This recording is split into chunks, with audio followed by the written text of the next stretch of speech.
Si Louis Althusser is a prominent French theorist who made significant contributions to the fields of philosophy and social theory. His works, such as For Marx and Reading Capital, featured concepts like interpolation, subject information, and ideological state apparatus, explaining how society and ideology shape and influence individuals and society as a whole. Althusser is considered one of the leading theorists of Marxist theory in the 20th century. Althusser's theory is the concept of ideology as a fundamental element of social reproduction and domination. Sinabi ni Althusser na ang kanyang ideolohiya ay hindi lamang nagmumula sa mga ideya mula sa nakatataas, ngunit isang puwersang nakauugnay ng mga individual sa tiyak na posisyon ng lipunan. He also defines ideology as the imaginary relations of individuals to the real conditions of existence. So the Lacanian mirror stage proposed by Jacques Lacan, it is a critical stage in the development of an individual's identity.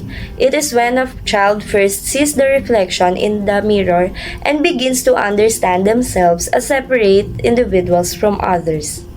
Sa pananaw naman ni Althusser, maaaring ito ay nagpapakita ng role of ideology sa paghubog ng pagkakakilanlan ng isang tao, kung saan ang mga ideolohikal na konsepto at imahe mula sa lipunan ay nagtuturo sa individual kung paano sila dapat mag-isip at magpakilos sa lipunan.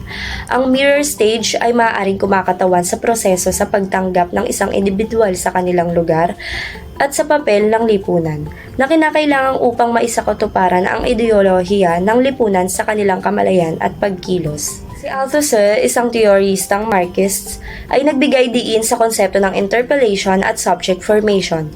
Sa madaling sabi, ang interpellation ay ang proseso kung saan ang isang individual ay tinatawag sa pamamagitan ng mga ideolohikal na aparato ng lipunan tulad ng pamilya, paaralan, simbahan at iba pa. Sa pamamagitan ng interpellation, ang individual ay tinutukoy bilang isang partikular na uri ng tao tulad ng isang mamamayan, estudyante, Kristiyano at iba pa. Sa ganitong paraan, ang individual ay binubuo bilang isang subject o sino sa lipunan. Ang subject formation naman ay ang proseso kung saan binubuo ng mga ideolohikal na puwersa ng lipunan ang pagkakakilanlan at pagkatao ng isang individual. Sa kabuuan, ang interpellation at subject formation ay nagpapakita ng kung paano ang ideolohiya ng lipunan ay nakaaapekto sa pagbuo ng pagkakakilanlan at pagkatao ng mga individual. Hi everyone! Today, we will discuss economic determinism and ideology in the work of a French philosopher named Louis Althusser. These ideas form the foundation of Althusser's Marxist theory, influencing his understanding of society, culture, and power dynamics. Before we further discuss economic determinism and ideology, let me give you a brief background about Louis Althusser. Si Louis Althusser ay isang French philosopher na namuhay noong 20th century. He is known for his ideas about Marxism. Althusser's ideas influenced many areas of study. His connection with structuralism, semiology, and French theory changed how people thought about ideas, knowledge, and culture. In the 1970s, his work was important in cultural studies and film theory. And now, we will further discuss about Louis Althusser's concept of economic determinism and ideology.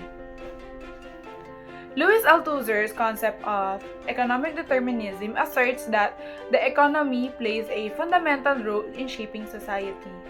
Para sa kanya, ang produksyon o kung paano tayo gumagawa ng mga bagay ay nakakaapekto o nakaka-impluwensya sa lahat ng bagay sa ating lipunan, tulad na lamang ng politika.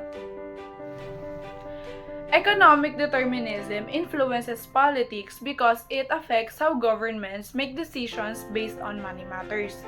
For example, kung ang ekonomiya ng isang bansa ay tungkol sa technology at innovation, maaaring bigyang priority ng mga politiko ang mga patakaran na magpapalakas sa industriya ng teknolohiya upang mapanatili ang paglago ng ekonomiya. In short, economic determinism guides politicians in deciding where to put money and resources depending on what sectors of the economy are important.